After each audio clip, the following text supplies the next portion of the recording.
Sengilamule enye impi la. Ukusho ukuthi lo baba lo uhamba nomkakhe bala emotweni baliftile la vele kungena imessage. Apparently lo baba lo usebenza nentombazane umswati. Le message le ingane kusho ukuthi ifuna ukukhuluma nayo lo baba lo. Ngizomqamba ke sibonge ukuthi ubaba uDlamuka. Ithi ingane babedlamuka. Ayi kanti imessage iphethe umfazi. Ayi umsindo usuphumela emotweni ngithule nje into engibabuka la esibukweni.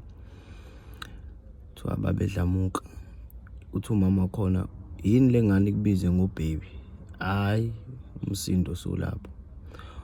Sekufanele manje mina ngifakaze naye lo baba uconfused phela ethi umuntu omdala naye uxekile ukuthi lengane waye besuke yambiza ngobaby.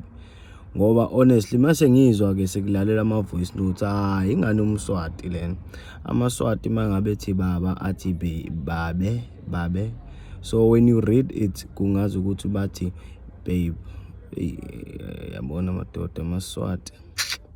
Uyobulala namaZulu ngenxa yamaswati.